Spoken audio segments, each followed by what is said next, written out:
Good day, everyone. Welcome to our special podcast coverage from the third Namibia Oil and Gas Conference at the Makio Hotel in Windhoek. Today, we bring you another episode, and we are joined by a very special guest, none other than Ahmed Shereba. Yes. I hope I got that right.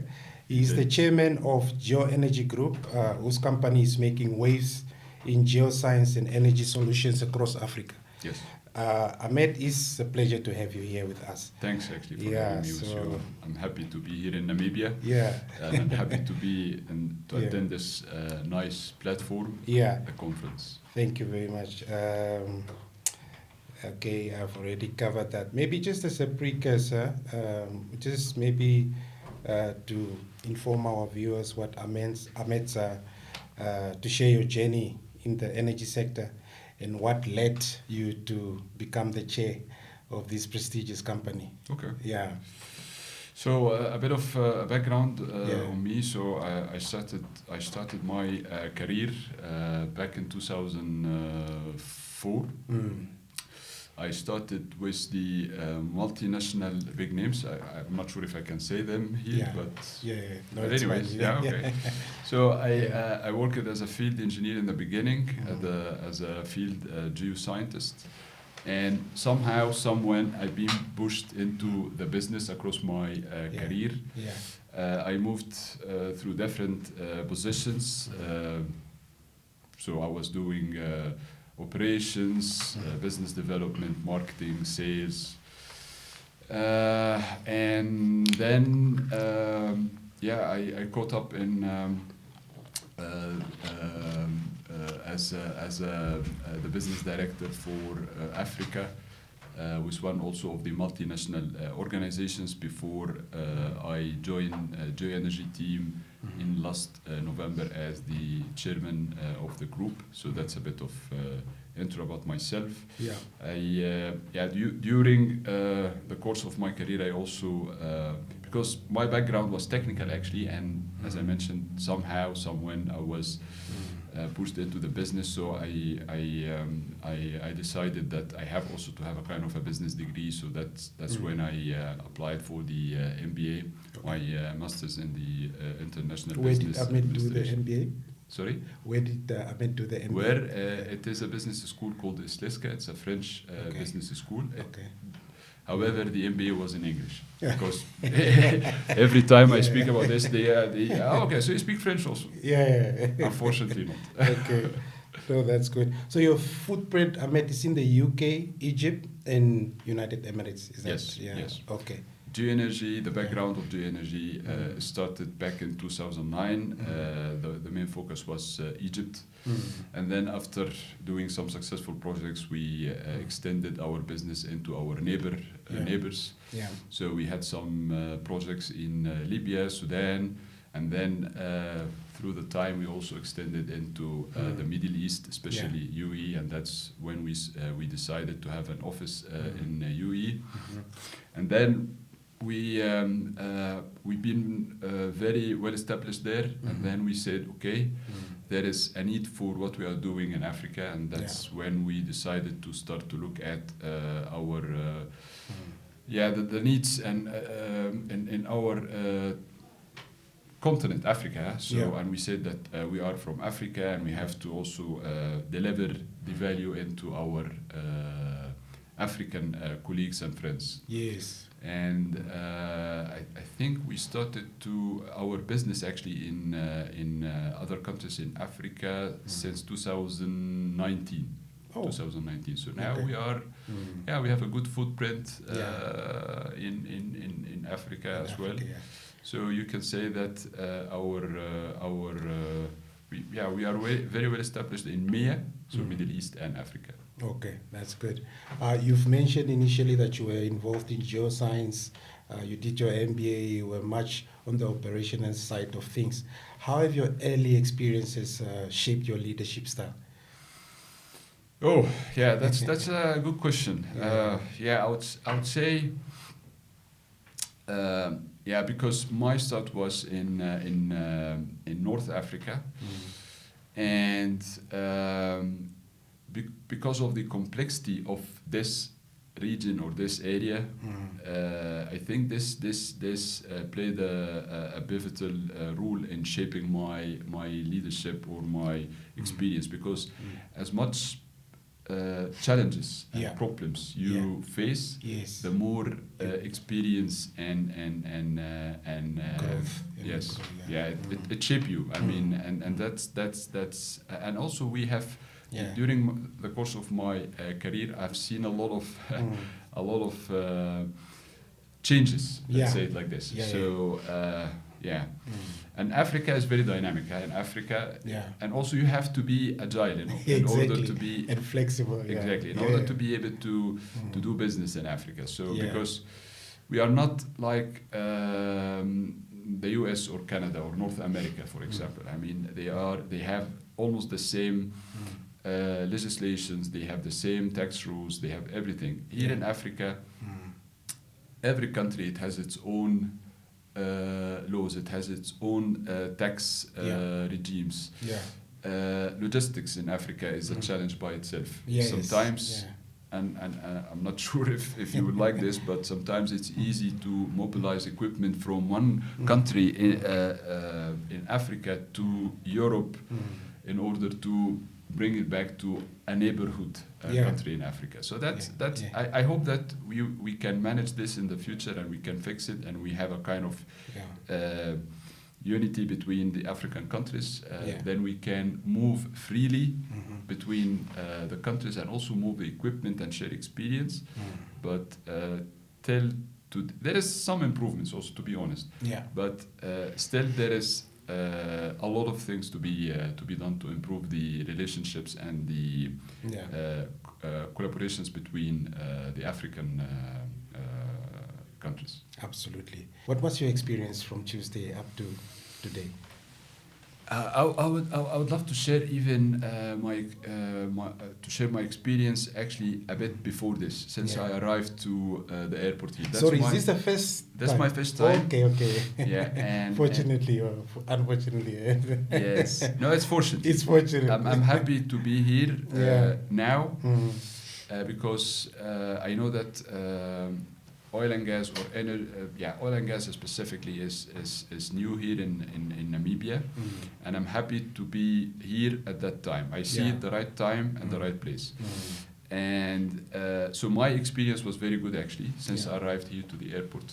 People are very friendly. That's true. And it's I don't know if friendly is the right term, but it is like you feel very comfortable when you are dealing with people here. You have a very welcoming spirit. Okay. I like it. Yes, true. Yeah, that's true. So that was my experience when I arrived to the airport. Even my driver to here was very, very friendly. He was like talking about Namibia proudly. So he gave me a good impression. So that's very, very good. And that expectation was met. Exactly. No, even you exceeded my expectations, to be honest. Okay. I was lucky. Also, the weather is awesome. 25 degrees. Come on, guys. That's really very pleasant. So, and then I started to attend the sessions here. I listened to a very interesting topics actually, to be honest, during the last 3 days.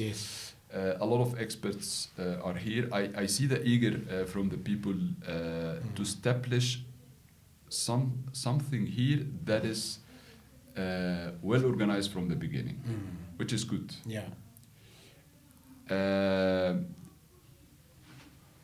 Definitely there will be mistakes. I mean, if you are not doing mistakes, it means that you are not doing business. However, what I like here is people want to make sure that they establish themselves in a right way from the first day. And that's the right thing that you are trying to do. You are trying to bring all the, let's say, experienced people from everywhere in the world. I learned also that the number of attendees for this conference is almost the double compared to the last year. And I'm quite sure that it will be a kind of exponential growth. Absolutely.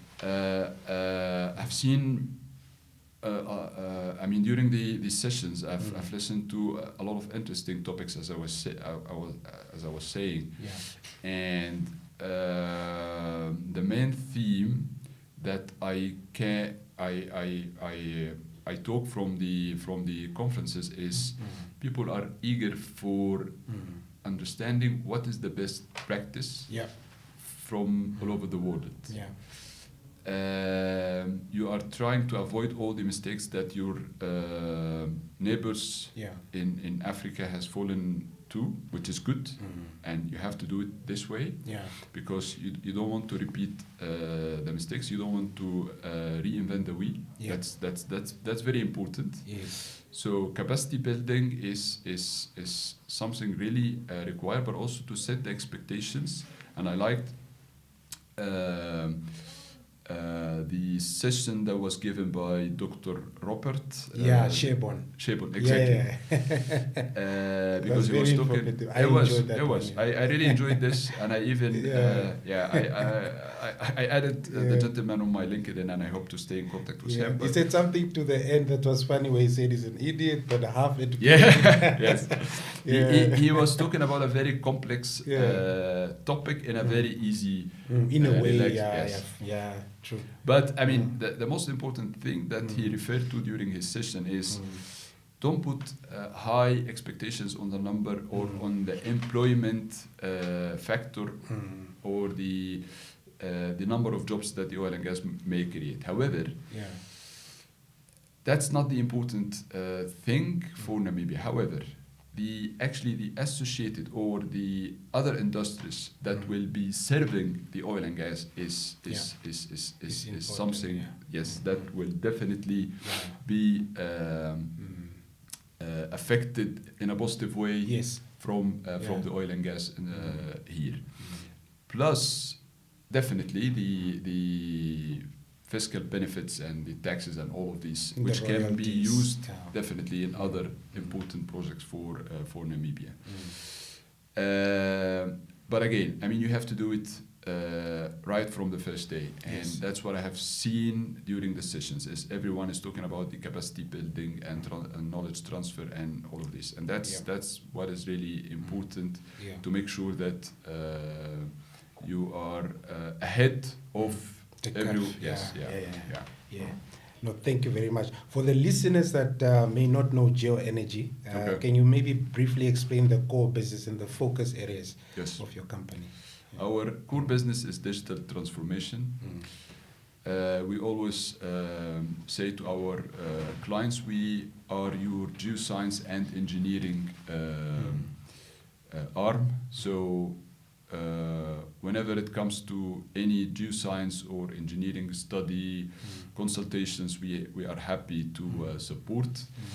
I can claim that we have completed the one, if not the biggest, but at least one of the biggest digital transformation projects in Africa recently. So when it comes to managing all the data, I think GeoEnergy should be the right place to come and speak with. And which of these areas perhaps do you see most relevant to the Namibian environment? We have been busy in your cousins in Angola for a very long time, and I think that we are very well established to transfer this knowledge to here to Namibia, and we will be happy actually to do this. I loved Namibia since the first moment I landed here, and I hope that I will be here more frequently and for even longer times. So why was it important for GeoEnergy to be part of the third Oil and Gas Namibia conference? And I know also you have some kind of partnerships, but what is it that you really try to achieve from being here? As I was saying, actually, what we want to achieve is to support the decision makers and all the players in the market to build the local capacity. And I think that in GeoEnergy we are clever in doing this. We don't we don't like to do things by ourselves, but we transfer our experience and knowledge to the local teams to make sure that they are doing things by themselves, and that's actually our target. Yes. It's actually same follow-up question, because GeoEnergy is an expert in geoscience and seismic data. Yes. So the question is, how will these technologies improve exploration outcomes in Namibia as well? Yeah, it is. You also Again, mentioned that you had one of the big projects that you returned to. Yes, Yeah. So yes. how can we transfer that coming to Namibia? Because we're still exploring. Hopefully, maybe we move into development and then Yes. production. Yes. So yeah. Yeah, we have developed a solid framework to manage the value chain of the exploration companies from the moment they are actually from the start. So from the moment they are still looking at the value of the block until the first well, and even after so. And I think that following the same framework that we have developed, we will apply it here in Namibia with the exploration companies, looking at all the data that they have, evaluating the reservoirs that is available here, and giving all the GNG expertise or experience that we have from other African countries. Yeah, following all of this, I think we will manage to transfer again the knowledge to the local team here in not only at the exploration companies, but also at with the regulators like NAMCOR and the and all of these. I would call them the decision makers or the regulators. Yeah. So transferring the knowledge to them, I think by doing this we will be able to, let's say, take the or move quickly across the value chain. Yes. So local content and participation was a recurring theme that came up over and over in the panels. So how does GeoEnergy plan to support Namibian professionals and companies in terms of local content, perhaps maybe bring the positives that you have achieved elsewhere into the Namibian environment? Yes, try to avoid the on-shelf trainings. That's not the right solution for you, gentlemen or guys. What we do is a bit different, which is a competency-based training programs tailored per each organization. So usually what we do is we go to the top management of any organization, like suppose we are talking about NAMCOR, for example. So we go there, we sit with the management, understand their vision, understand where they are sitting at the moment and where they want to be in the future.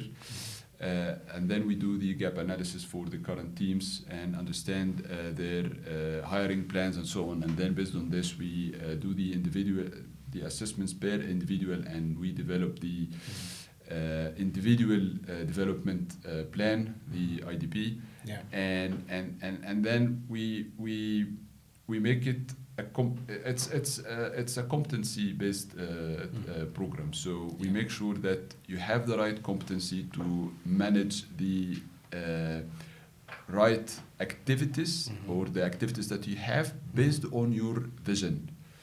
So that's the way it should be, and that's how we have done it before. And I think that I'm so confident that that's the right way to do it as well here. Yeah, we are almost about to wrap up. I know you have other engagements, but just on sustainability, with the transition in mind, how does GeoEnergy balance supporting oil and gas with cleaner and more sustainable practices? I know you spoke about best practices before as well. How do you benchmark yourself? Yeah, sustainability is a very, very big topic. How I see the sustainability. We are talking about resources here, huh? Yeah. Oil and gas, energy, whatever. What we want to make sure that we are doing is we are optimizing the use of the resources to make sure that those resources will be available for our kids and our grandkids. Yes. I have kids. Okay, and sustainability is actually one of my values, even, and also GeoEnergy values, core values. Yeah. Why? Because we want to make sure that our the next generations will still have access to the available resources. Yeah. And this is how we want also to do it here in Namibia. We want to make sure that we are utilizing the available resources in the best way to make sure that the next generations will have an access to the resources. Thank you very much. So any last parting words maybe to our viewers that are listening, maybe something that are left out that you want to add? No, but I would say again, I love your country. You have a very wonderful country, very wonderful people. Yeah, thank you. And I mean, just use this oil and gas resources that you have wisely, and definitely it will pay back to you, to all of you. Yeah. No, thank you very much for sharing your insights. It was really educative, and I hope our viewers had something to take away from.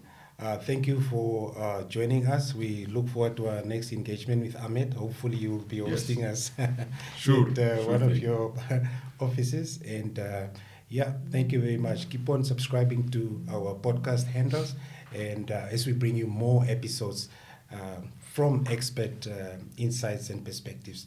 Till we meet again. Bye-bye.